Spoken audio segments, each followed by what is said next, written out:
Hello everyone, नमस्कार। मेरा नाम है डॉक्टर तनुजा और आज हम बात करने वाले हैं इनफर्टिलिटी के एक बहुत बड़ी प्रॉब्लम के बारे में, जो है आपके स्पर्म की और ओवम की क्वालिटी अच्छी ना होना।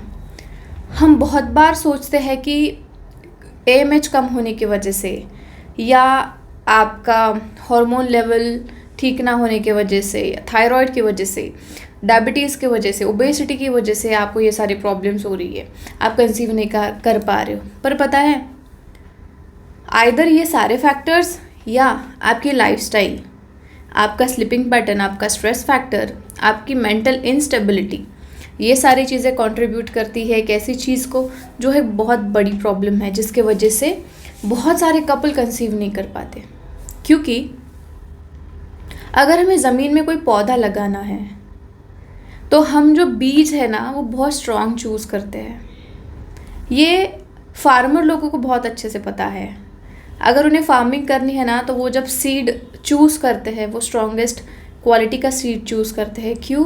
क्योंकि उन्हें पता है कि इससे पौधा अच्छा निकलेगा, जिससे हमें फसल अच्छी मिलेगी।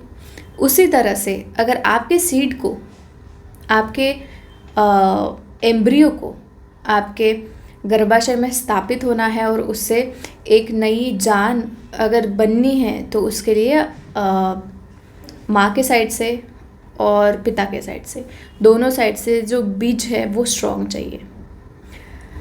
बीजों में बहुत अलग अलग तरीके के दोष हमें पाए जाते हैं या जिसके वजह से कंसीव होने में प्रॉब्लम होता है।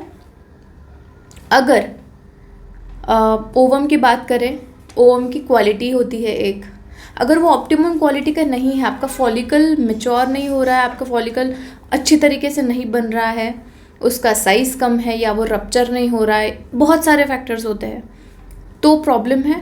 दूसरी चीज़, अगर हम स्पर्म्स की बात करते हैं तो कुछ ही स्पर्म्स इतने स्ट्रॉन्ग, इतने अच्छे, इतने मोटाइल होते हैं जिनकी एक्टिविटी अच्छी होती है, गति अच्छी होती है और वो उस ओवम तक पहुंच सकते हैं और वहाँ पे फर्टिलाइजेशन कर सकते हैं। उसके लिए उस स्पर्म में कोई भी डिफेक्ट नहीं चाहिए, उसकी मोटिलिटी अच्छी चाहिए। और स्पर्म के बॉडी के 3 पार्ट होते हैं, हेड, नेक और टेल। ये सारे साबुत चाहिए, क्योंकि बहुत बार क्या होता है, इसमें अलग अलग तरीके के डिफेक्ट्स पाए जाते हैं। हेड डिफेक्ट होता है, टेल डिफेक्ट होता है। टेल का डिफेक्ट होने से उसकी गति डिस्टर्ब हो जाती है। हेड का डिफेक्ट होने से एबनॉर्मल संतान पैदा हो सकती है, क्योंकि वहाँ पे क्रोमोसोमल डिफेक्ट्स आते हैं। वो कैपेबल ही नहीं होता है वो फॉलिकल तक पहुंचने के लिए, ओवम तक, और उसे पियर्स करके अंदर जाके फर्टिलाइजेशन करने के लिए। कभी कभी ओलिगोस्पर्मिया होता है, कभी कभी टेट्राजोस्पर्मिया, मतलब डिफेक्ट होना, ये सारी चीज़ें होती है। कभी कभी सीमेन का स्लगिश होना, बहुत गाढ़ा होना। तो ऐसे बहुत सारे अलग अलग फैक्टर्स हैं जो कंट्रीब्यूट करते हैं इनफर्टिलिटी को। आपकी लाइफस्टाइल इतनी अच्छी तो नहीं है। मुझे पता है अब जिस तरीके की लाइफस्टाइल हम सारे लोग फॉलो कर रहे हैं, हमारा रूटीन, हमारा स्लीपिंग पैटर्न, खाना खाना, fast food, junk food, stress factor, sedentary lifestyle, continue laptop पे वर्क करना, बैठे रहना दिन भर कुर्सी में, ये सारी चीज़ें करते करते हमारी बॉडी में दोषों का इम्बैलेंस हो जाता है।